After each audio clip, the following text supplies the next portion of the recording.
Okay, first video here in a bit. Welcome to the channel, Navigating the Matrix.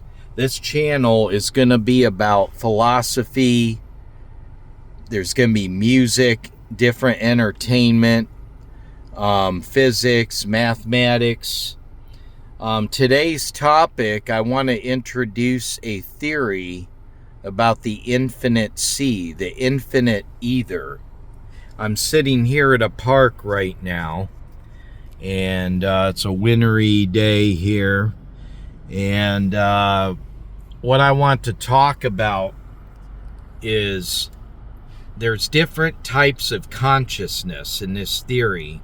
There's human type consciousness, and there may be other forms of consciousness.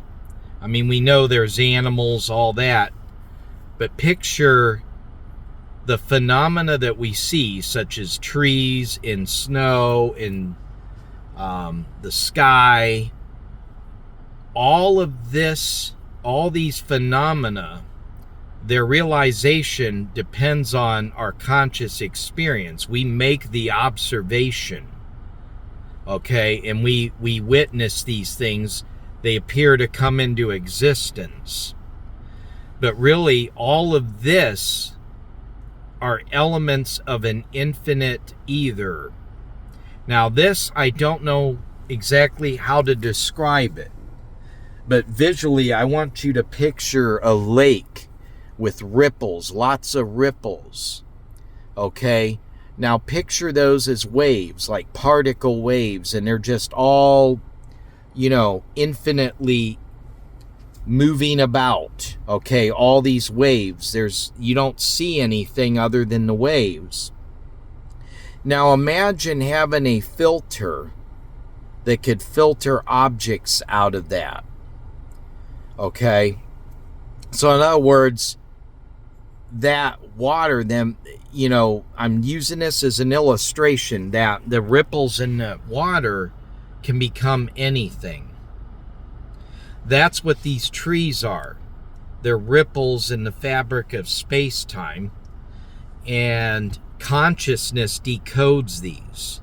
So consciousness, I want to say, an initial thought, is somewhat of a quantum filter. This infinite ether, okay, has infinite potential. Every possible reality exists. Now I want to really show this and emphasize it by saying, imagine a single flake of snow landing in different areas along here. It might land on the hood of this vehicle in a certain point. It might land on a tree. It might land on the train tracks down there. It might land on that old van where that guy's smoking weed.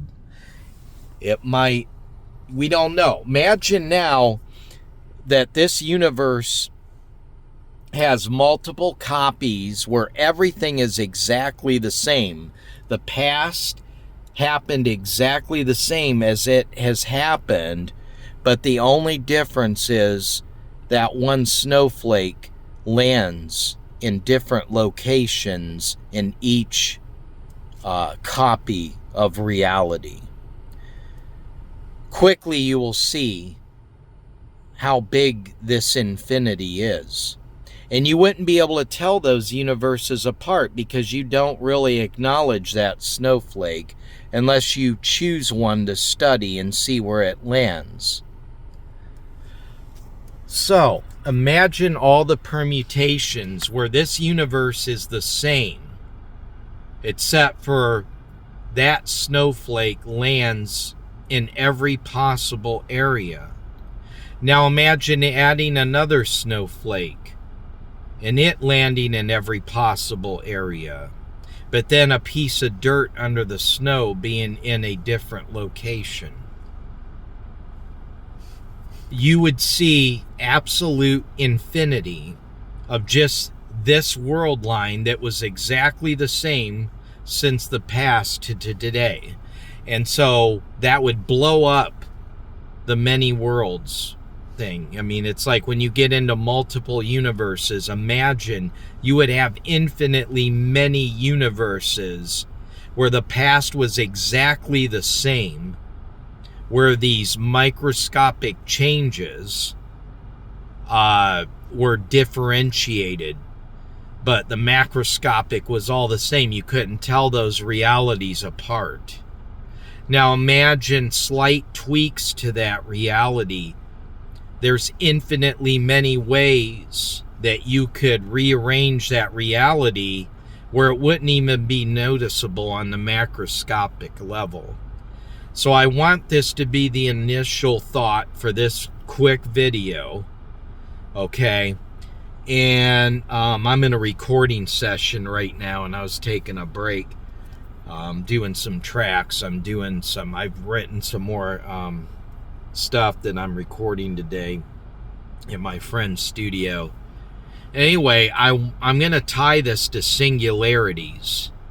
So the next video will be this week. I'm just starting this channel, and that's my kind of a New Year's resolution to get this thing launched, get it going, and start regularly uploading content. And I'm going to have a diversified palette of content here. It's going to be wild, so be prepared.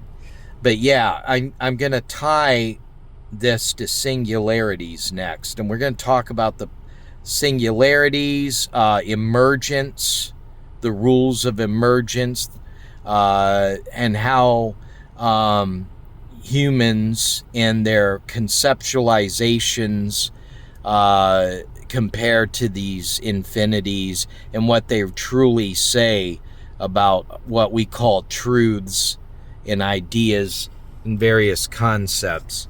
This is a quick video, just brainstorming. I had this idea, to get some of this material out. So, oh yeah, an XRP. Everybody's making XRP videos. I got a lot of XRP. What's the connection between the charts and XRP and gauge theory? Gauge theory, we're familiar with gauge theory when dealing with physics. But anyway, there's more to come on navigating the matrix. Please be sure to subscribe, because this content is truly going to be unique. I'm aiming to make content like nobody's ever made. Coldplay said it well. They said the lyrics, you can climb a ladder up to the sun or do something that's never been done.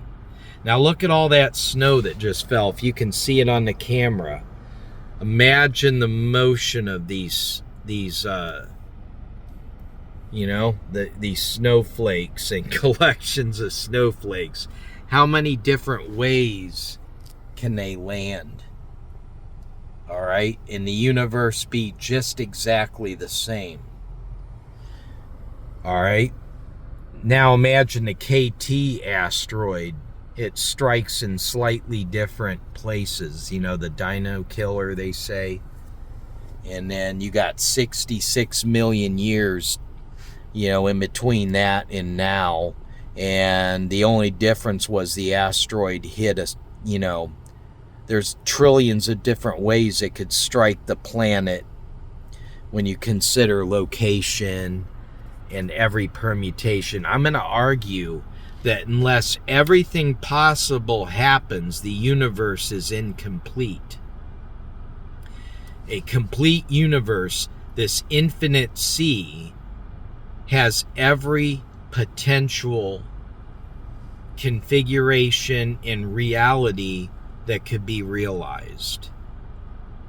Imagine sand on a beach and connecting those individual grains of sand in infinitely many different ways. And consciousness plays the role in those connections, and that's why we see the laws of physics we see. We see the trees the way they are, because for things to look like this, things have to look like this for human type consciousness to emerge. There has to be specific rules and specific configurations for human consciousness to emerge. I'm going to have life after death theory. I've been on that for years. I've got many writings on that. And there's going to be music creations with music, metal, all that. I write music all the time.